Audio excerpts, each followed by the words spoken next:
자, 이번 시간에는 하재조사 제3조입니다. 하재조사 개시 및 원칙을 보도록 할게요.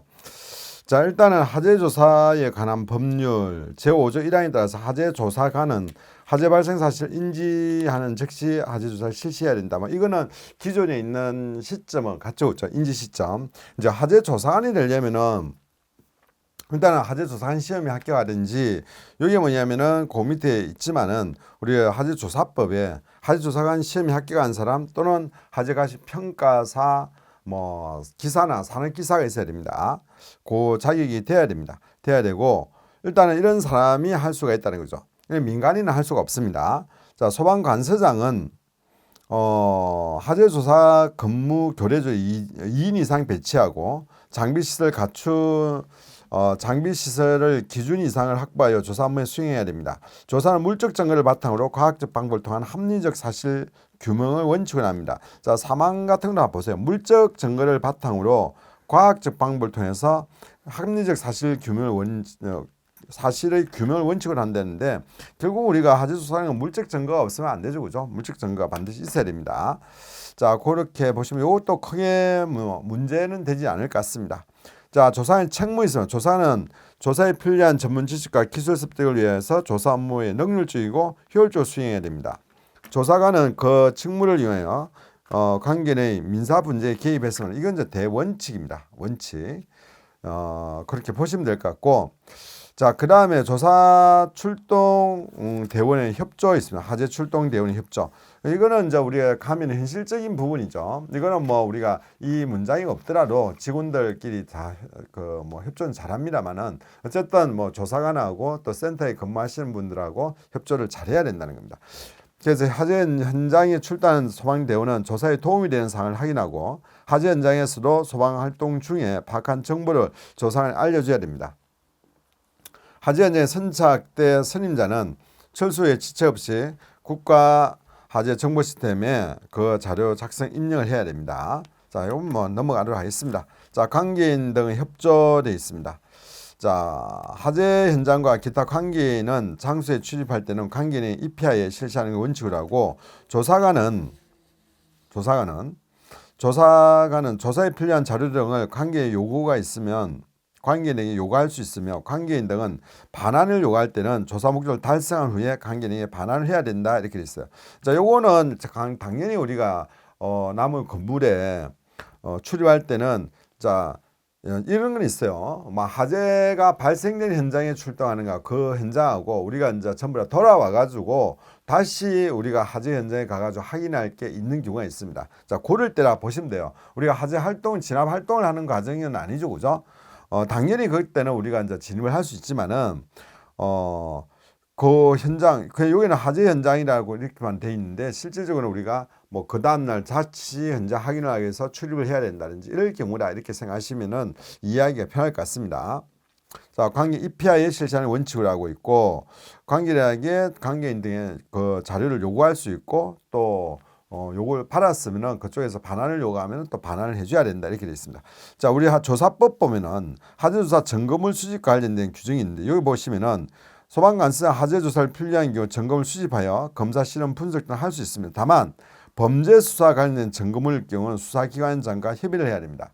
이제 범죄 수사 관련돼 있으면 이제 수사기관에서 그걸 이제 가져가 가지고 또 점검을 확보를 하겠죠. 그럴 때로 이제 소방에서 필요하면은 협조를 구해 가지고 볼 수가 있습니다. 소방관서장 수사기관장이 방화 실화 혐의가 있어서 이미 피해자를 체포하였거나 점검을 압수하였을 때는 하재 조사를 위해서 필요한 경우 범죄 수사에 지장을 주지 않아야 됩니다. 피해자 압수되면 점검을 조사할 수 있습니다. 이 경우 수사기관장은 소방관서에 신속한 하재 조사를 위해 특별한 사유가 있으면 협조해야 됩니다. 자, 이런 경우에 또 뭐가 있었으면, 수사기관이니까 검사에 송치되지 않았을게요. 앞에서 있었죠, 그죠? 검사에게 송치되지 않았을 경우 이렇게 됩니다. 자, 되기 전에 우리가 조사를 한다, 이렇게 보시면 되고, 그 다음에 시행령에는 법원유를 끼고, 시행령에는 어떻게 되어 있냐면은, 자, 하재 조사를 필요한 최소 범위 내에서 하재 조사관에게 점검물을 수집하여 검사, 시험, 분석 등을 하게 할 수 있습니다. 누가? 소방관서. 당연히 우리가 하게 되면 불필요하게 많은 것을 수집해 가지고 뭐 자료 확보하는 이거는 아니겠죠. 그죠? 필요한 최소한의 해야 됩니다. 자, 그러면 점검을 수집한 이유를 관계에 알려줘야 됩니다. 점검을 수집한 경우 단 각각 하나의 점검물은 지체 없이 반환해야 됩니다. 하재조사 관계가 없다라고 인정되었을 때, 그 다음에 하재조사 완료되었을 때 우리가 불필요하게 가지고 있을 필요 없죠. 그죠? 반환을 해야 된다. 이렇게 되어 있습니다. 자, 넘어갑니다. 자, 우리가 보호기준 7절에 있으면 관계인의 진술 해가지고 뭐 이런 걸 우리가 긴 문장으로 참 이렇게 넣기 좋죠. 그죠? 관계인의 진술.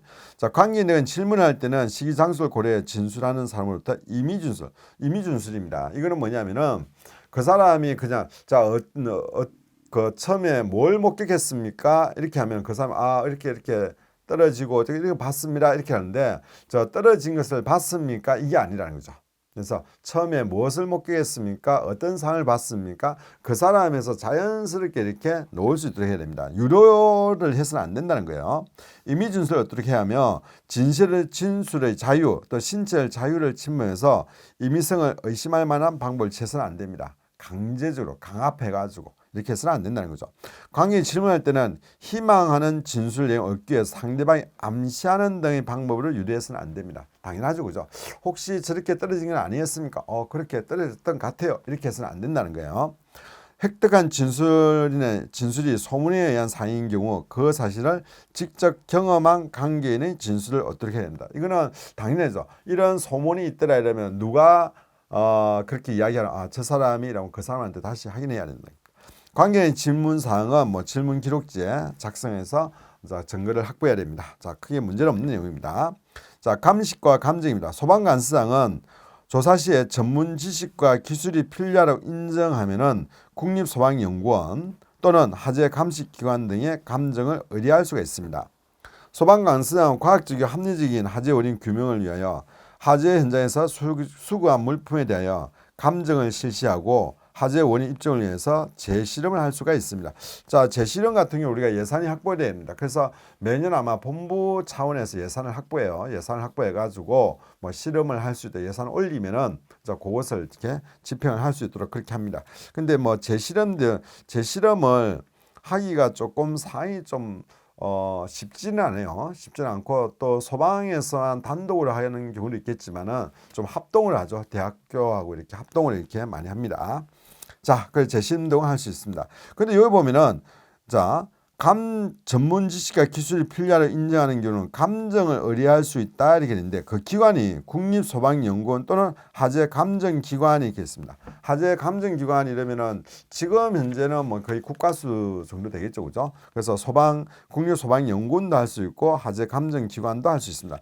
딱 명시를 안 했어요. 국가수라고 이렇게 명시를 안 했는데 감정기관을 앞으로 우리 하재조사법에 보면은 감정기관을 지정받을 수가 있습니다. 그만 지정받은 기관이 있다면은 그게 내용 보면은 그게 소방관밖에 할 수가 없어요. 여러분들이 우리 하재조사에 관한 법률도 혹시 모르니까 한번 보고 가세요. 그 뭐 몇 개는 제가 여기에 실어놨는데 우리 공통교재에는 있습니다. 공통교재에는 법령 규칙이 있는데 과연 그것을 우리가 다 봐야 되느냐 하는 부분은 좀 의문점은 가져요. 의문점은 가지는데 어쨌든 그거는 여러분이 한번 보는 것이 그리 나쁘지는 않을 것 같아요. 나쁘지는 않을 것 같은데 저는 제 개인적인 기존에 우리 기본법이 있었는데 기본법이 출제가 되지 않고 거기다 보면은 우리 하재조사 보호규정에서 나왔듯이 전술에 있는 부분 하재조사 보호규정에 있는 내용이 나와야 된다라고 이렇게 생각을 합니다. 뭐 문제 낼 게 없으면 모르는데 문제 낼 게 많잖아요, 그죠? 이번에 또 전부 다 개정이 됐기 때문에. 자, 그래서 그렇게 보시고 하재 유형이 있습니다. 하재 유형은 기존과 똑같습니다. 건축 구조물 하재, 자동차, 철도, 가스, 위험물 가스, 선박, 항공기, 임야하재, 그리고 그게 건축 구조물, 자동차, 철도 하재에 그 적재물은 수용물이라든지 그 적재물 소실된 거는 자 건축 구조물 하재 아니면은 자동차, 철도 하재로 봅니다. 이건 무슨 말이에요? 경작물이 있어요. 경작물이 임야에 이렇게 속하죠. 그죠? 임야하재에 속합니다. 경작물을 차에 싣고 가다가 불이 나가 소실했어. 그러면은 경작물이라 해가지고 임야하재가 아니고 자동차, 철도, 차량 하재로 이렇게 분류하라는 거죠. 그 내용이죠. 그죠? 자, 넘어갑니다. 그 다음에 하재가 복합되어 발생하는 경우에는 하재 구분을 하재 피해액이 큰 것으로 합니다. 이렇게 큰 것으로 합니다. 하재 피해액이 큰 것으로 합니다. 다만 하재 피해액을 구분하는 것이 사회 감정상 적당하지 않는 경우에는 발화장소. 자, 이런 거는 여러분들이 기존에 없었던 내용이에요. 기존에 없었던 거는 좀 봅니다. 하재가 복합돼 있어. 앞에 거는 크게 문제 없는데 복합돼요. 이것도 되고 예를 들어 차량도 있을 거고 아니면 건축 구조물도 있어요. 그럼 뭐로 볼 것이냐 하는 부분입니다. 일단은 피해액. 첫 번째는 피해액을 가지고 큰 것을 합니다. 근데 피해액으로 구분하는 게 좀 적당하지 않다 이러면 사회 감정상 발화장소 기준한다. 두 번째는 이제 발화장소. 이것도 이제 간단한 것 같지만 예를 들어 우리 하재 조사 보호 규정에 있는 것을 보기를 뭐 2조에서 내고 5조에서 내고 7조에서 넣는다 이러면 넣는다 이렇게 나오는 경우에는 이런 거 충분히 넣을 수 있는 부분입니다. 1항에 있는 부분은 그렇게 출제될 확률은 좀 낮아요. 낮는데 이런 거는 정말 여러분이 잘 받으셔야 됩니다. 원칙은 뭐냐라는 거 요거만 딱 바꿔버리면 되죠. 바꿔버리면 됩니다. 그래서 첫 번째는 피해액이 큰 것, 그 다음에 그게 이제 불합리하다, 적당하지 않다라고 하는 발화장수를 기준으로 하고 있다는 거 기억하시고, 하재의 건수입니다. 건수는 기존하고 같습니다. 한 건의 하재는 한 개의 발화점에서 확대된 것으로서 발화에서 진화까지를 말합니다.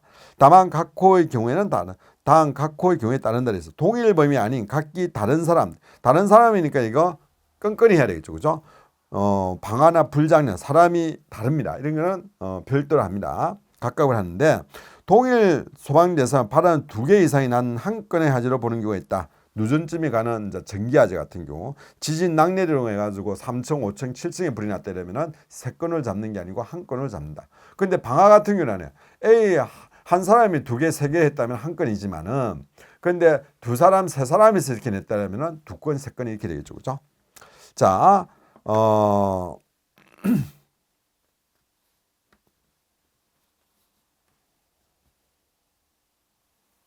그래서 1번 같은 경우는 방화 같은 경우 각기 다른 사람이 했기 때문에 각각으로 하는 거고 만약에 한 사람이 여러 군데 불을 냈다면 한 건으로 이렇게 본다. 이렇게 보시면 될 것 같고 3번 발화지점이 한 곳인 화재 현장이 자, 요 부분도 이번에 새 들어갔어요. 3호도 발화지점이 한 곳인 화재 현장이 2 이상의 관할 구역에 걸쳐 있다 그랬어요. 자, 그냥 간단하게 이렇게 있어요. 이렇게 이제 구역이 나눠지는데 발화지점 예를 들어서 이렇게 할게요. 너무 극단적인 부분이지만은 자, 2 이상의 관할 구역에 거친 화재 이렇게 돼 있어요. 거친 화재는 발화점이 속한 소방서에서 한 건 합니다. 자, 여기는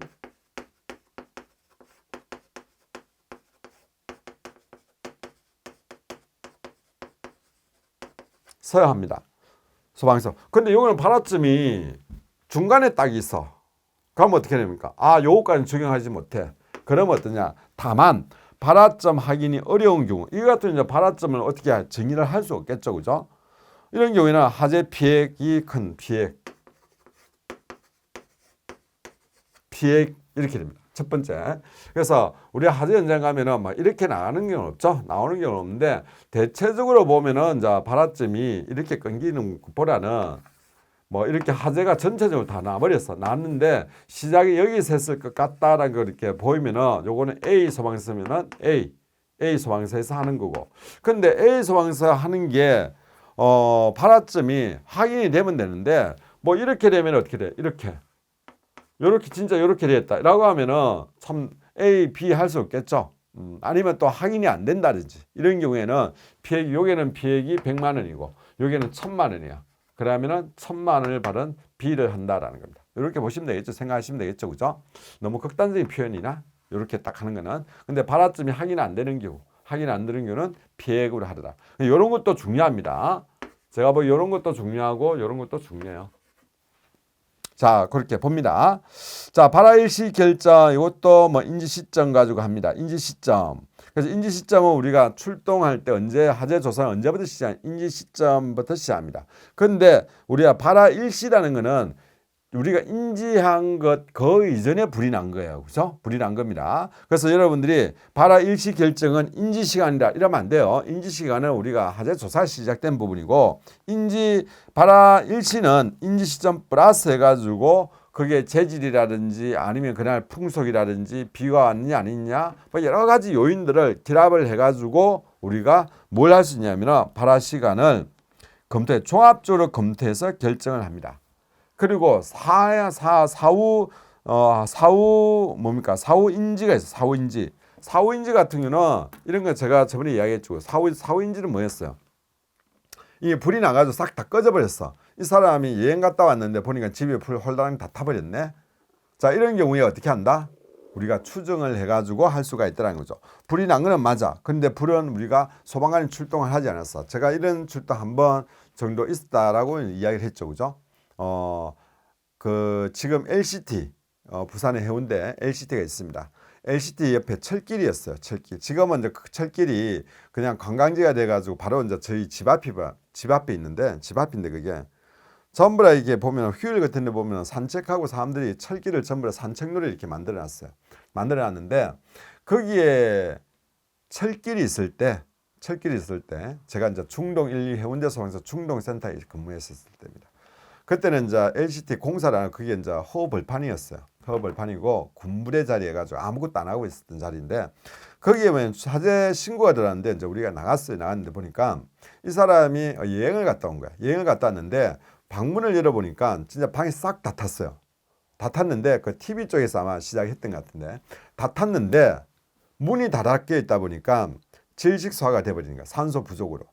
그래서 싹 꺼졌어요. 그래서 그런 같은 경우는 보면 화재가 난 거는 맞잖아요. 그죠? 근데 우리가 인지를 해가지고 시간을 추정을 할 수는 없어요. 인지를 해가지고 종합적으로 검토할 수는 없죠. 그래서 이 사람이 며칠 날 여행을 갔습니까? 간 시간. 그 다음에 여기 아직 열기가 남아있네. 그러면 요 정도 규모면은 뭐 한 어저께 24시간 이내에 났을 것 같다. 뭐 우리가 추정해 볼 수 있죠. 그죠? 그렇게 해가지고 할 수가 있더라는 겁니다. 자, 그 정도 그냥 보면 됩니다. 화재 분류는 화재 원인 장소 등 화재 분류는 소방청장이 정하는 국가 화재 분류 체계에 의한 분류표에 있어야 합니다. 여기서 하는 게 아니에요. 그냥 간단하게 요거는 화재 분류는 국가 화재 분류 체계라는 게 별도 있구나. 끝. 자, 사상자입니다. 사상자는 화재 현장에 사망한 사람 또는 부상한 사람. 사상자는 사망자와 부상자를 우리가 사상자라고 그래요. 근데 이제 화재 현장에서 부상을 입어가지고 인명 구조를 했어요. 구조를 병원을 옮겼습니다. 옮겨가지고 근데 72시간 이내에 사망하면은 당해 화재로 인한 사망으로 봅니다. 근데 72시간 이후하면은 당해 화재로 인한 사망으로 보지 않는다는 거고, 즉 이걸 우리가 자료를 데이터를 내야 되는데 그 사람이 언제 사망할 건가 계속 지켜볼 수는 없잖아요. 그죠? 지켜보고 뭐 한 달 뒤에, 두 달 뒤에 이렇게까지 가시는 분도 있고 더 많이 가시는 분도 있을 거니까. 그래서 요거는 72시간의 기준을 잡고 있더라. 기억합니다. 자, 부상자 분류는 우리가 중상이라면 3주 이상 입원 치료를 우리가 말합니다. 자, 경상은 중상위 부상을 말하는데 여기 보면 입원 치료를 필요로 하지 않는 것도 포함을 합니다. 근데 우리가 부상이 돼가 다리를 삐었어. 그러면 잠시 병원 가가지고 치료해가지고 깁스해가지고 오면 되잖아요. 그때 그 사람이 입원 안 했다 해가지고 부상을 입은 건 아니잖아요. 그죠? 이런 경우에는 우리가 부상으로 합니다. 그렇지만은 우리가 화재 현장에 보면은 피난하면서 연기 좀 마시고 이런 게 있어. 심하게 마셨으면 안 되겠지만은 근데 이제 약하게 마신 분들이 있습니다. 그 같은 그 같은 분들은 이제 그냥 좀 호흡하기가 좀 조금 참았다가 조금은 연기를 마셨겠죠. 그렇지만은 그런 사람들은 우리가 여기서 단순 연기 흡입입니다. 단순 연기 흡입은 제외한다 이렇게. 그래서 병원까지 가가 치료할 필요가 없는 사람, 이런 사람은 우리가 제외를 합니다. 근데 내려오다가 손을 비었어. 그러면 어떻게 됩니까? 이건 병원은 가겠죠. 그러면 이제 부상자가 될 겁니다. 그렇지만은 내려오다가 잠시 뭐 연기 조금 마시고 뭐 이런 사람은 그렇지 않다라는 겁니다. 자, 이렇게 보시면 되겠습니다. 자, 건물동수 산정도 기존과 같습니다. 자, 요거는 여러분이 기억합니다. 자, 건물동수 산정은 상당히 시험 문제도 잘 나왔는데 주요 구조부가 하나로 연결될 때 당연히 주요 구조부가 우리가 벽, 기둥, 바닥, 보, 지붕, 주계단 이렇게 되죠. 그죠? 주요 구조는 나오진 않아요. 시험에 나오는 건 아닙니다. 벽, 기둥, 바닥, 보, 지붕, 계단 이렇게 되는데 여기에서 이제 이거죠. 벽은 그냥 벽이 아니고 내력벽. 그 다음에 지붕은 그냥 지붕털. 그 다음에 계단은 그냥 계단이 아니고 주계단 이렇게 했죠. 요걸 우리가 이제 주요 구조부라고 그래요. 이 주요 구조부가 하나로 연결되어 있으면 한 동입니다. 근데 요게 건널복도로 건물이 이렇게 두 동이 있어요. 근데 여기에 이제 건너갈 수 있는 다리로 연결되었다라고 하면 요거는 이제 절반을 해가지고 각각으로 한다. 자, 건물 외벽을 이용해 실을 만들었어. 건물이 있어. 건물 외벽을 만들어 실을 만들어 가지고 그거 보면은 헛간 목욕탕 작업실 사무실 기타 건물 용도로 사용하고 있는 것으로서 주 건물과 같은 동을 본다 그랬으니까 주 건물의 부속 용도로 쓰고 있는 거예요. 이게 그런 개념이죠, 그죠? 그래서 그냥 외벽을 이용해 가지고 주 건물의 부속 용도, 사무실이라든지 창고라든지 목욕탕이라든지 뭐 등등 이런 거 이렇게 쓰는 거는 한 동으로 본다. 자, 구조에 관계없이 어떤 구조가 됐든 건물이 있는데 지붕이 있는데 지붕 밑에 이렇게 하나의 지붕에 두 개의 건물이 있다면 이 내화 구조가 됐든 어쨌든 간에 이거는 한 동으로 본다는 거예요. 왜? 주요 구조부가 지붕틀이 전부 다 연결돼 버렸잖아요. 그죠? 연결돼 있어요. 연결돼 있습니다. 지붕은 말 그대로 위에 올라가는 게 지붕이고 지붕의 형태를 유지하는 게 지붕틀이에요. 자, 지붕에는 기하가 올라갔다, 스레트가 올라갔다 이렇게 할 수 있죠. 그냥 그 털을 만드는 게 있겠죠. 그게 올라갈 수 있도록 그게 지붕틀이 됩니다. 자, 그 다음에 목조, 내화조 건물의 경우 격벽이 있으면 격벽이라는 거는 격벽은 다른 거 아니죠, 그죠? 내화조가 됐든 어쨌든 간에 건물은 한 동이었어. 처음에는 한 동이었습니다. 한 동이었는데 한 동으로 그냥 살려니까 좀 한 동으로 그냥 자 이런 게 있어요. 과거에 저희 어릴 때는 집이 좀 했어요. 그래서 저희도 어릴 때는 좀 힘들었어요. 왜냐하면 아버님이 이제 저 김해 쪽에 비닐하우스를 엄청 크게 했어요. 저희가. 그때 사진도 많았는데 그때 저희 모친 이야기를 들어보면은 뭐 일하는 분이 한 100명 정도 있었다고 그래요. 그만큼 이제 겨울철에 하우스를 엄청나게 크게 했습니다. 그때 돈 많이 벌었겠죠, 그죠? 그런데 이제 아버님이 그걸 막 계속하고 김해 땅만 샀으면은 좋았을 건데 뭘 했냐면은 그 당시에 냉장고 회사를 했어요. 냉장고 회사를 하다가 이제 불호가 나가지고 조금 어렵게 됐습니다. 어렵게 됐는데 그때 이제 도시에 와가지고 생활하면서 제가 상당히 어릴 때입니다. 초등학교 들어가기 전이었던 거예요. 제 기억에. 그 보면은 여기 보면은 제가 어릴 때 이제 얼굴 갈고 이렇게 때 구급할 때 한번 이야기했었죠, 그죠? 뭐 소방사분들은 안 들었을 건데 그럴 때입니다. 그때 보면은 한 집에 보면은 딱딱딱 붙어 있어요. 그냥 지붕은 하나인데 요 반 나눠가지고 이렇게 생활합니다. 그러면은 옆방에 하는 소리가 어떨 때 좀 크게 하면 다 들릴 정도야. 이게 들리니 안 되겠네라고 해가지고 이렇게 격벽을 하나 만듭니다. 그럼 요거는 몇 동으로 볼 것이냐? 결국은 뭐냐면 이게 주요 구조부가 전부 다 하나인데다가 그냥 내화조로 이래가지고 벽만 만드는 거야. 격벽. 이게 격벽입니다. 이거는 결국 뭡니까? 주요 구조부가 하나야. 그래서 이거는 한 동이다. 한 동으로 봅니다. 자, 그 다음에 독립된 건축물과 건축물 사이에 차광막이 있어요. 차광막, 비가림막. 이건 이제 여러분 시장 생각하시면 돼요.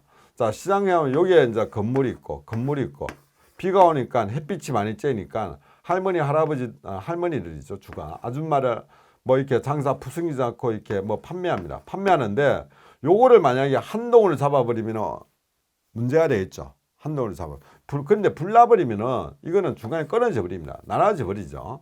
그래서 이거는 한 동을 잡지 않습니다. 그리고 이거는 이제 차광막 같은 거는 있었다 없었다 이렇게 되는 거죠. 있었다 없었다. 그래서 요거는 우리가 한 동으로 본다. 각 동으로 본다. 별개로 본다. 별개동으로 봅니다. 자, 근데 이제 이번에 법 바뀌면서 규정이 바뀌면서 용어는 뭐 이런 게 바뀌었습니다. 다른 동으로 본다. 같은 동으로 본다. 가까우로 본다. 뭐 한 동으로 본다. 뭐 이런 용어들이 지금은 어떻게 되냐면은 일단은 다른 동으로 본다. 그다음에 같은 동으로 같은 동으로 본다. 요게 바뀌었어요. 요게서는 다른 건 바뀐 거 없습니다. 자, 그 다음에 내화조 건물 옥상에 목조, 방화조 구조 건물이 별도로 설치된 것들. 자, 내화조 건물이 있어요. 옥상에다가 이렇게 하나 더 짓는단 말이에요. 근데 요게 완전히 구획이 됩니다. 이렇게 그래서 여기에서는 올라가는 사람 이렇게 계단을 위해서 올라가고 요 사람은 달리 이렇게 계단을 해가지고 올라간다. 이러면 완전 별개죠. 별개가 됩니다. 이 같은 경우는 별동으로 봅니다. 자, 그래서 보면은 내화조 건물 옥상에 목조, 방화조 건물이 별도로 설치되어 있는 경우는 다른 동을 합니다. 다만 기능상 하나의 경우에는 옥내 계단이 있는 경우는 같은 동으로 본다 이랬어. 옥내 계단이 있는 거. 근데 이제 이거는 좀 애매해요. 이런 경우는 아마 제가 보기에 별동으로 봐야 될 겁니다. 이런 구조 있죠. 이런 구조. 이런 구조. 한 동으로 보기에는 좀 그렇죠. 별동으로 봐야 되나? 한 동으로 봐야 되나? 다행히 시험 문제 그렇게는 안 물어보겠죠. 아, 요거는 조금 애매하네요. 그죠? 애매합니다. 왜냐하면 여기까지 연결이 안 됐잖아요. 계단을 가지고 올라가기는 올라가는데 여기서 여기까지 좀 거리가 한 10m 정도 떨어져 있어. 우리가 옥탑방 같은 거 있죠. 옥탑방. 그때 옥탑방이 별개의 건물은 아니죠. 이거는 한 동으로 봐야 될 것 같아요. 한 동으로. 왜 그렇습니까? 여기에 이제 전기라는 설비라는 시스템이 전부 다 아래 밑에하고 연결돼 버렸죠. 연결돼 있습니다. 연결돼 있기 때문에 왜냐하면은 수도라든지 뭐 상하 수도 이런 거 전부 다 연결돼 있겠죠. 이러면은 이제 한 동으로 봐야 되겠죠. 근데 만약에 여기에 계단을 내고 완전 구획을 시켰어. 완전히 별개를 해버렸어. 이런 경우는 이제 별개가 되지만은 이런 경우는 한 동이 되겠다. 제가 보기에는 한 동으로 이렇게 보겠습니다. 이거는. 어쨌든 여기서 보면은 옥내 계단이 있는 경우에는 같은 동으로 본다. 건물의 기능상 하나인 경우, 기능상 하나라는 건 뭐냐? 배관이 하나로 연결되어 있다 그러면 한 동으로 볼 수밖에 없겠죠, 그죠? 자, 그렇지만 완전히 크게 그런 배관이라든지 뭐 이런 게 별개로 나가줘야 되죠. 그러면 이제 별동이 되겠죠. 자, 그럼 넘어갑니다. 3입니다. 내화조 건물 외벽을 위해서 목조, 방화조 건물이 별도로 설치되어 있고 건물의 내부와 구획되어 있는 경우에는 다른 동을 봅니다. 내화조 건물의 외벽인데 앞에서는 우리가 외벽을 이용해서 주 용도에 부속되는 그런 용도였죠. 주 건물과 그 단어가 주 건물과 이렇게 있어요. 그럼 주 건물과 부속 건물 이렇게 되죠.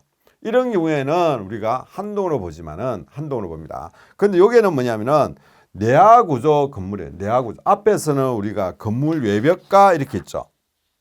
자, 그 나에는 건물 외벽을 이용해서 이렇게 돼 있어요. 그리고 주 건물과 이런 단어가 나옵니다. 그런데 여기에서는 그냥 내화 구조의 외벽, 내화 구조의 외벽을 이용해서 목조나 방화조를 이렇게 지었습니다. 짓는데 이를 같은 이제 별도로 합니다. 그런데 완전히 잘리니까 여기에 기능상 하나로 연결되는 구조가 있다면 이거는 한 동으로 본다. 한 동으로 본다. 같은 동으로 본다. 이렇게 보면 되겠습니다. 그래서 요거는 과거에는 시험 문제 참 많이 나왔던 부분입니다. 많이 나왔던 건데 올해는 그렇지 않을 것 같아요. 올해는 바뀐 내용상에서 보면은 놓을 게 훨씬 더 많습니다. 자, 넘어갑니다. 소실 정도 요거는 전소, 반소, 부분소입니다. 전소, 반소, 부분소인데 전소, 반소, 부분소는 이거는 이제 앞에서 우리가 하재 1할 때로 이야기했죠. 그죠? 전소, 반소, 부분소. 적소는 없습니다. 그래서 30에서 70, 30 미만이라 했으면 요거 기준 알아야 됐죠. 30 이상 그리고 70 미만이면 그래서 이게 70 이상이 되죠. 입체 면적, 입체 면적까지 여러분이 알아야 됩니다. 그래서 이거는 소실 정도입니다. 소실 정도는 소실 정도는 입체 면적입니다. 그렇지만 70 미만이라 하더라도 우리가 재사용이 불가하다라고 하면은 이걸 우리가 전소로 본다라고 이야기했습니다. 그죠? 그다음에 부분소는 뭐냐면은 30 미만이 아니고 전소와 반소를 제외한 것을 우리가 뭐라고 그런다? 부분소라 이렇게 한다 했죠. 그죠? 1과 2에 해당하지 아니한 것 이렇게 됐습니다. 자, 넘어갑니다. 자, 자동차, 철도 차량, 선박, 항공기 소실 정도로 1항의 구증을 준용하고 있습니다. 소실 면적 산정. 면적은 자, 시험 문제 소실 면적을 물어보면은 면적은 발악 면적이에요. 발악 면적. 소실 정도는 입체 면적. 그래서 요거 여러분이 구분을 해두라는 겁니다. 그래서 요거만 확실하게 구분하면은 문제는 안 되는데, 요게 구분이 안 되면은 이제 힘들어지는 거죠. 자, 그 다음에 수송, 기타, 파손의 경우에는 1항의 규정을 준용하고 있습니다. 이렇게 있어요. 과거에는 뭐 5분의 1, 뭐 6개, 6개 면 이런 규정이 있었는데 그런 게 이제 없어졌어요. 없어졌습니다. 자, 그럼 피해 금액 산정입니다. 자, 요 피해 금액 산정은 앞에서 한번 있었습니다. 있었기 때문에 여러분들이 그거 참고해서 봐주시면 될 것 같고, 그 다음에 그 사항 보면은 건물 등 자산에 대한 내용 연수는 매뉴얼에 정한 바에 따릅니다. 그래서 내용 연수는 그래서 우리가 건물 내용 연수를 정할 수는 없잖아요, 그죠? 100년 된 것도 200년 대가 있는 것도 있는데 그걸 우리가 컷해가지고 그걸 또 어느 그 가격을 정하는데 내용 연수, 경과 연수 이게 나오죠. 그러다 보니까 내용 연수를 알아야 되잖아요. 그게 이제 우리 화재 조사 그 뭡니까 조사 실무에 보면은 또 계산하는 공식하고 이런 게 쭉 나와요. 공식도 나오고 앞에서 손해율도 나오고 그 다음에 내용 연수 이런 부분이 정해져 있습니다. 자, 그걸 참고하면 되는 거예요. 그래서 매뉴얼에 정한 바에 따릅니다. 그냥 넘어가시면 되죠. 매뉴얼에 정한 바에 따릅니다. 그 다음에 산정 기준, 대상별 피해 금액 산정 기준은 별표에 따른다. 별표에 가면 앞에서 그 공식을 이야기합니다. 이런 거는 여러분들이 뭐 이런 게 있구나라는 정도로 보시면 되겠습니다. 그리고 6항에 보면 관계인은 화재 피해 금액 산정에 이의가 있는 경우에는 이의를 제기를 할 수가 있습니다. 자, 과거에는 이런 문장이 없었어요. 그죠? 아, 내가 이 건물이 그러니까 앞으로 이제 소방에서도 좀 힘들어지지 않을까 이렇게 생각되십니다. 내가 보험을 들었어. 근데 보험을 들었는데 그런데 다행히 우리가 피해액은 사실은 이렇게 공개가 안 됐어요. 기존에 공개가 안 됐습니다. 공개가 안 됐는데 그런데 이제 이게 조금은 앞으로 문제가 제가 생각에 이 문장을 넣어놓은 게 소방에는 좀 족쇄가 되지 않을까 이렇게 생각이 되어집니다. 족쇄가 그걸 왜 넣었을까 이런 좀 생각도 돼요. 왜 그러냐면은 기존에는 피해 금액을 우리가 금액을 표기를 하지 않았습니다. 화재 정명원 발급할 때. 그런데 이제 지금은 요구가 있으면은 금액을 기입하도록 돼 있어요. 그러면 기입하는데 나는 보험에 예를 들어 1억을 들었어.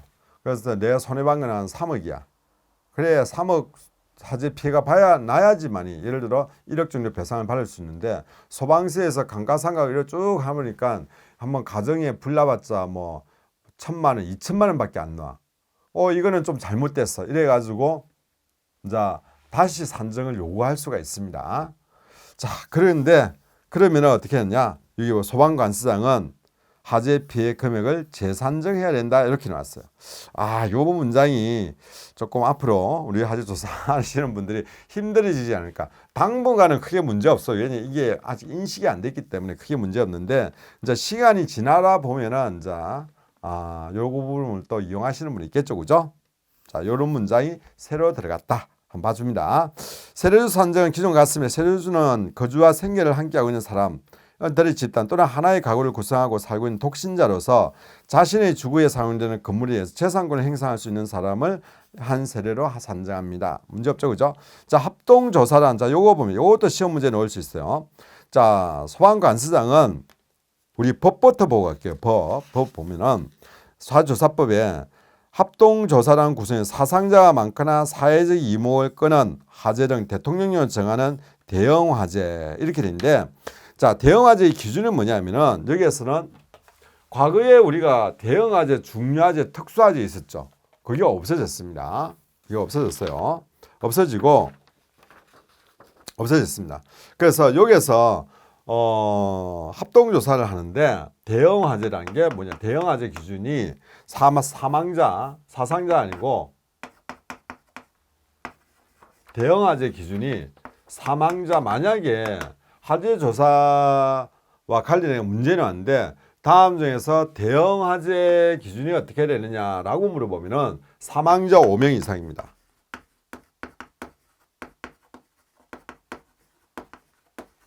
화재입니다. 그러면은 사실은 우리가 중요화재, 특수화재 그게 어디에 쓰냐면은 화재조사 보호규정에 근거가 있었어요. 근데 그게 없어졌어. 그러면은 이게 없어지다 보면은 사실은 우리가 그 뭡니까? 저게 바뀌어져. 방어 검토에 있죠. 하재 소방 활동 뭐 검토입니까? 그 기준도 조금 바뀌어져야 돼요. 바뀌어져야 되는데 아직 그거는 뭐 안 바뀌었으니까 어쩔 수 없지만은 일단은 앞으로 그것도 바뀌겠죠. 바뀔 것 같은데 아직까지 안 바뀌었습니다. 사망자가 5명 이상 발생한 화재를 우리가 대형 화재라고 한다. 화재조사 보호 규정이 아니고 화재조사법에 이렇게 나와 있습니다. 이렇게 나와 있고 그 다음에 사회 경제적으로 영향이 광범위하다고 소방관수장 인정하는 화재 이렇게 돼 있고 자, 그 다음에 합동조사단은 누가 될 수 있냐? 화재조사관 그리고 소화재 업무에 3년 이상 경력이 있는 소방공무원, 현재 화재 조사를 하는 화재조사관, 그리고 화재조사 업무에 경력이 있는 3년 이상 경력이 있는 소방공무원, 그 다음에 교육기관에서 조교수 이상 직에 3년 이상 재직한 사람도 있습니다. 화재조사나 소방 또는 안전관리 분야에서 3년 이상 재직한 사람. 그다음 국가기술, 자 국가기술 보면 참 이게는 오타일 것 같아요. 제 생각에는. 분야에 산업기사 이상 자격을 취득한 사람도 있어요. 산업기사는 좀 그렇지 않습니까? 뭐 기사 정도는 모르겠는데 산업기사 이렇게 있어. 산업기사. 그 다음에 건축, 안전, 화재조사에 관한 학식과 경험이 풍부한 사람 이렇게 되어 있습니다. 자, 그 다음에 단장은 단원 중에 소방관수장이 지명안에 위촉합니다. 민간인은 이제 위촉이라 쓰고 위촉하면 되죠. 위촉이라고 이렇게 합니다. 위촉이라고 우리가 보통은 이제 민간인을 우리가 위촉이 되는데 여기는 뭐 민간인 그다음에 공무원 임명 또는 위촉한다 이렇게 해요. 공무원은 임명이고 임명을 한다든지 이렇게 되는 거고 그러니까 위촉한다 이러면은 보통 보면은 이제 민간인을 이제 위촉한다 이렇게 하는데 여기는 뭐 그게 아니고 여기에서는 지명하거나 위촉한다 이렇게 있어요. 지금 여기에서 이걸 가지고 따지는 그런 문제는 아니에요. 사실은 이 문제는 아닌데 우리가 보면은 보통 보면은 임명하거나 위촉한다 이렇게 되는데 여기는 지명하거나 위촉한다 이렇게 돼 있어요. 그게 조금 다른 법하고는 조금 차이가 있다. 다른 법 어떤 위원회는 거의 다 임명 위촉입니다. 근데 이거는 지명 위촉한다 이렇게 돼 있으니까 그냥 참고로 봐주시고 이게 크게 중요한 건 아닙니다. 자, 그냥 파견을 요청할 수 있고 관성에 어떤 일을 하는 이런 일을 한다. 이거는 크게 중요한 건 아니에요. 제가 보기에는 1항, 2항 정도는 한번 봐줄 필요가 있다. 자, 그 다음에 요 정도 보시고 그 다음 볼게요. 그런데 우리 법에서는 어떻게 됐냐? 화재조사 보고 규정에서 어떻게 되냐면은 청장이 합동조사단을 꾸며야 되는 기준, 본부장이 그 다음에 서장이 요거 시험 문제 정말 보기 좋은 것 같아요. 제가 만약 출제자라면은 올해는 요걸 낼 것 같습니다. 자, 어떤 거냐? 사상자 30명. 사망자 아니에요. 사상자 30명. 30명. 그 다음에 2개 이상의 시도. 임야는 제외. 당연히 임야는 제외하죠. 왜냐하면 임야는 산림청소가 아닙니다. 자, 그 다음에 본부장이 하는 거는 뭐냐면은 사상자 20명. 2개 이상 시군구. 소방서장은 5명입니다. 사상자 5명 이상. 그 다음에 이거는 2개 할 필요 없죠. 그죠? 자, 사상자 아니고 앞에서는 우리가 사상자를 했는데 여기에서는 사망자입니다. 사망자 요 기준을 정합니다. 그래서 5명 이상이거나 사상자, 다치거나 부상한 사람이 다 합해가지고 10명 이상.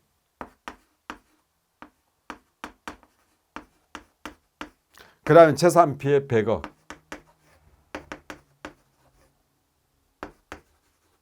100억 됩니다. 자, 이렇게 돼요. 그래서 요거는 여러분이 한번 꼭 기억하시기 바랍니다. 사망자 5명, 사상자 10명, 재산 피해 50억. 5 곱하기 10은 50이라겠는데 이거는 재산 피해가 100억 됩니다. 100억입니다. 세월이 많이 바뀌어 있으니까 이거는 이제 바꿨다 이렇게 보면 되겠죠, 그죠? 자, 이렇게 되니까 요거는 여러분이 딱 보시기로 시험 문제 낼 것 같죠? 여러분이 보기에 시험 문제 낼 것 같으면 다른 사람이 바로 똑같아요. 똑같습니다. 요거는 꼭 기억해 둡니다. 그래서 우리가 그냥 대형화재 기준이 뭐냐라고 했을 때는 위에 게 되고 여기 전부 다 대형화재죠. 대형화재 기준은 사상자가 아니고 사망자 5명 이상이고 요걸 가지고 우리가 그러면 합동조사반을 자, 누가 꾸요? 본부장이 해야 되냐, 서장이 해야 되냐, 청장이 할 것인가 라고 했을 때는 요 기준에 맞춰 가지고 한다 이렇게 보시면 되겠죠. 그죠? 자, 넘어가도록 하겠습니다. 자, 그러면 이게 1항에도 불구하고 소방관수장은 7조 1항 2호 7조 1항 2호가 뭐냐면은 7조 1항 2호 하재로 인해 사회적 경제적 영향이 광범위하다고 소방관사 인정하는 하재. 그 다음에 시행규칙 제3조 2조 제1항에 해당하는 하재에 대해서 합동조사반을 구성할 수 있다 이렇게 돼 있어요. 자, 요게도 불구하고 소방기본법 3조 2항 그게 뭐냐면은 종합상황실장 보고해야 될 대상입니다. 보고 대상입니다. 자, 요런 경우에 여기에 해당되면은 합동조사단을 구성할 수 있습니다. 구성할 수 있는데 근데 시험 문제는 이게 나올 게 아니고 재선 1항이 나올 겁니다. 1항. 근데 이제 우리가 몇 조 몇 항 이렇게 시험 문제 낼 수는 없잖아요. 그죠? 자, 그 1항을 여러분이 잘 봐두도록 합니다. 소방관수장은 자, 7조 2항과 07조 4항에 해당하는 자 중에서 됐어요. 07조 2항 7조 4항이 뭐냐면은 앞에 있죠. 그죠? 그래서 7조 4항. 그다음에 7조 2항. 2항에 있는 누가 이제 조사관이 될 수, 조사관 자격 뭡니까? 그 밑에 있죠. 2항에 보면은 합동조사단에 될 수 있는 사람하고 그다음에 4항이 뭐냐면은 다른 이제 관계 행정기관, 기관 단체장에서 소속 공무원 또는 소속 임직원 파견을 요청해서 한 사람이 있어요. 요 사람이 4항이 됩니다. 요 사람을 대해서 중에서 단장 1명과 단원 4명의 이상을 합동조사단으로 임명하거나 요청한다 이렇게 돼 있어. 단장 1명과 구성은 단장 1명과 단원 4명입니다. 그럼 5명이 되는 거죠. 5명. 그래서 단장 1명과 단원 4명으로 구성한다. 자, 나머지는 여러분이 읽어봐 주시면 될 것 같고 제일 중요한 1항입니다. 요겁니다. 제가 보기에는 다른 거 없어요. 1항 여러분 보시고 그냥 기본법하고 하재조사법 요거는 여러분이 참고해서 봐주시면 되겠습니다. 자, 그 다음에 자, 21조 보겠습니다. 21조는 하재 조사에 필요한 서류입니다. 참고해 주시고 그 다음에 여기에서 그 도표가 있는데 하재 현황 조사서는 모든 하재 공통적으로 작성해야 되는 거고 유형별 되면 하재 유형에 따라서 선택해 가지고 작성하는 겁니다. 뭐 인명 피해 있으면 인명 발생, 그러나 방화 이런 거는 방화해야 되는 거.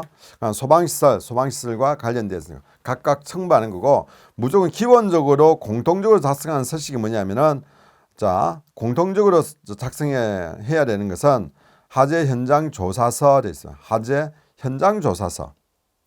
모든 하재에 공통적으로 작성한 서식이다 이렇게 되는데 하재 현황 조사서인지 하재 현장 조사서인지 모르겠어요. 이거는 왜 제가 이 말씀을 드리냐? 우리 법은 하재 현황 조사서라는 게 하재 현황 조사서도 있고 하재 현장 조사서도 있어요. 그죠? 하재 현황 조사서도 하재 현황 조사서도 있고 하재 현장 조사서. 그거 보면은 4에 보면은 하재 현황 조사서 5하호에 보면 하재 현장 조사서가 있죠. 그죠? 근데 모든 하재시 공통적으로 작성하는 것 하재 현황 조사서를 작성하고 그다음에 자, 6번 보면은 당구장 표시 하재 현장 조사서는 모든 하재에 공통적으로 작성한 서식이라 이렇게 돼 있어요. 그럼 요걸 보면은 요 두 개는 하재 현황 조사서하고 하재 현장 조사서는 그냥 모든 하재에 공통적으로 작성한다. 뭐 이렇게 우리가 보면 되겠죠. 그죠? 우리가 서식 가지고 이야기할 건 아닌데 뭐 서식 표가 이렇게 되어 있으니까 뭐 요 정도 뭐 참고해서 봐 주시면 될 것 같습니다. 자, 조사 보고했습니다. 소사관이 조사를 할 때는 소방관사에 지체 없이 보고를 합니다. 최종 결과 보고를 있어. 최종 결과 보고는 뭐 서식 가지고 이렇게 보고하는 거니까 이거는 그게 시험 문제와는 관련이 없을 것 같습니다. 그런데 보고가 중요한 게 아니고 서식이 중요한 게 아니고 뭐가 중요하냐면은 기간이 중요합니다. 일반적으로 우리가 하재 발생일로부터 30일 이내에 하면 됩니다. 그렇지만은 자, 1에 해당하지 않는 하재는 작성일로부터 15일 이내에 보고합니다. 이렇게 돼 있어요. 그런데 이게 보시면은 소방기본법 시행규칙 제3조 2항 1호에 의한 하재 이렇게 있어요. 자, 시행규칙 3조 2항 1호가 뭐냐면은 자, 2항 1호가 방금 앞에 있었죠. 그죠? 그 앞에 보십시오. 소방기본법 시행규칙 제3조 종합상황실장 업무 보고 대상이 있습니다. 그 2항 1호가 있습니다. 2항 1호. 3조 2항 1호에 하는 하재. 뭡니까? 사망자 5명, 이재민 5명, 50억, 관공서 학교, 호텔 등등등. 자, 요거는 30일. 여기 해당하는 건 30일. 그럼 여기에 해당하지 않는 거는 15일. 옛날에는 뭐냐면은 일반 화재 아니면은 뭐 중요화재, 특수화재 이런 것 같은 경우는 30일 이렇게 했단 말이에요. 근데 지금은 이제 그게 삭제가 되다 보니까 시행규칙 3조 요걸 가지고 여기에 해당하면은 30일, 여기에 해당하지 않으면 15일 이렇게 된다는 겁니다.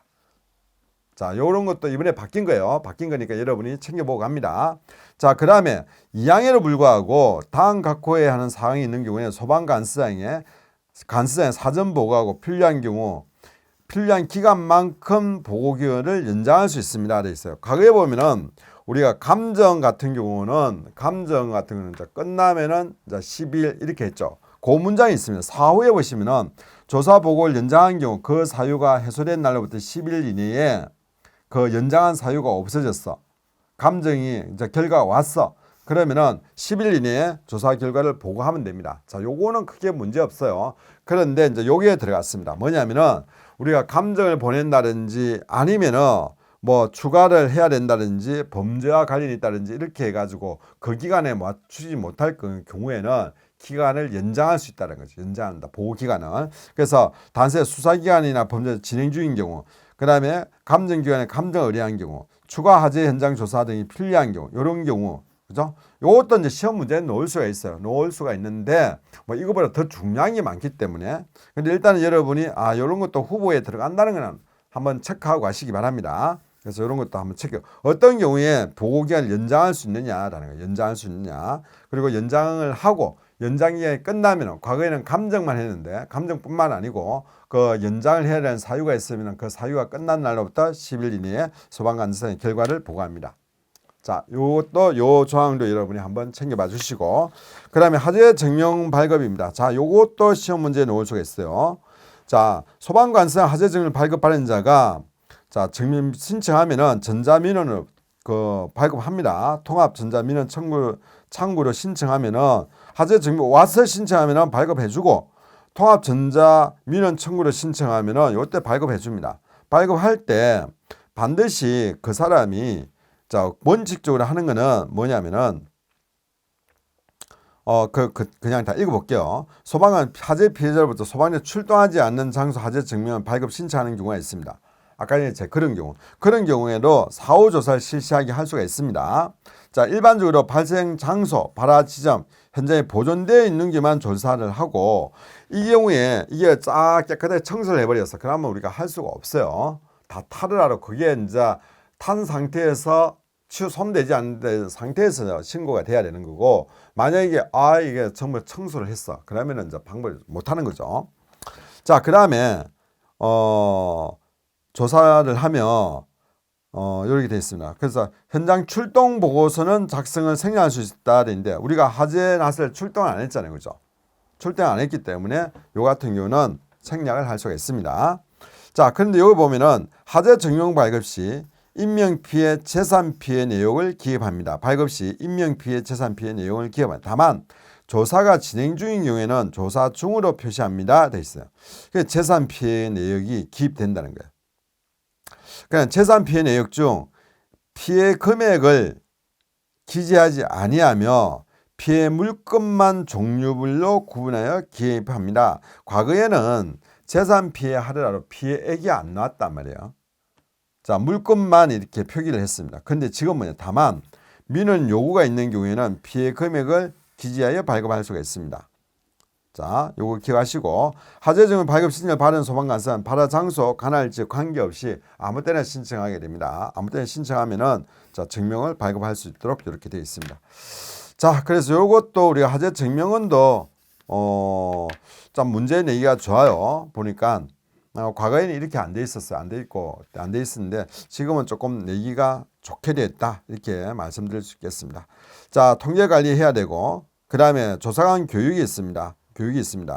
그래서 필요한 교과목은 별표 상관되어 있는데 교과목 같은 거 우리가 알 필요 없고 그죠? 없죠. 교과목별 시간과 방법은 본부장, 서장 또는 교육훈련 과정을 운영하는 교육기관장이 정합니다. 여기에는 소방관서장이 아니야. 본부장, 시장, 교육훈련기관장이 과목별 시간 방법은 정합니다. 보수교육은 4시간 이상으로 합니다. 이렇게 돼 있어요. 자, 넘어갑니다. 위탁 교육을 실시할 수 있다는데 우리 여기에서는 뭐 조사관 교육과 교육을 가지고 문제 내기는 좀 그런 것 같아요. 자, 어쨌든 교육과 관련해 가지고 볼게요. 이거 우리 조사법이 어떻게 되냐면은 소방관서장은 양성을 위한 전문가장 교육, 그다음에 양성을 위한 것, 그다음에 전문 능력 향상을 위한 전문 교육, 그다음에 조사관에 의한 의무 보수 교육, 이렇게 교육은 3가지로 있습니다. 양성을 위한 전문 교육, 조사 능력 향상을 위한 전문 교육, 그다음에 의무 보수 교육이 있습니다. 보수 교육 시간은 방금 4시간이라고 했죠. 그래서 4시간 그렇게 나와 있습니다. 자, 교육을 조사관에 대한 교육 훈련이 있습니다. 요거는 참고로 한번 봐주시기 바랍니다. 봐주시면 될 것 같습니다. 보수 교육은 2년마다 이렇게 봅니다. 그리고 의무 보수 교육은 전담 부서에 배치되면은 1년 이내에 이렇게 의무적으로 보수 교육을 받도록 되어 있습니다. 그리고 받고 나서 2년마다 이렇게 교육을 받는 걸로 이렇게 되어 있습니다. 자, 딱 보니까 시험 문제 놓을 수 있는 게 몇 가지 있죠. 제가 보기에는 방금 이야기했던 거 화재 조사 보호 규정도 뭡니까? 화재 증명원도 뭐 후보에 들어갈 수 있고, 그다음 보고 기간도 들어갈 수 있고, 그다음에 조사 보고 기간 있죠, 그죠? 그다음에 이제 그보다도 저는 제일 중요한 거는 요겁니다. 칠판에 적혀 있는 거 합동 조사 기준이 될 것 같아요. 그럼 나머지는 앞에서 있는 부분은 우리가 기존에 많이 출제됐던 부분이기 때문에 조금 빠지지 않을까 이렇게 생각이 되어지고 뭐 전 시간에 했던 거는 또 몇 가지 있었죠, 그죠?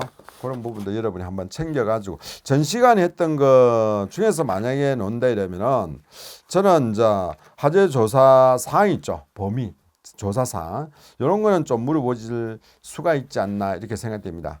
뭐 기존에 있던 조사 특징이라든지 그다음에 조사 공포 이런 부분도 우리가 어려운 건 아니에요. 어려운 건 아닌데 공포 이런 것도 뭐 의외로 물어볼 수는 있다 이렇게 보여집니다. 공포 같은 우리가 이제 화재 조사 공포할 때 어떻게 보면 이제 주의사항 이런 개념이죠. 주의사항 이런 개념인데 그런 것도 한 번쯤은 챙겨서 봐주기 바랍니다. 그러니까 이렇게 보면은 나의 내용은 많은데 실제 출제될 수 있는 부분은 제가 보기 한 5-6문제 요 정도 보입니다.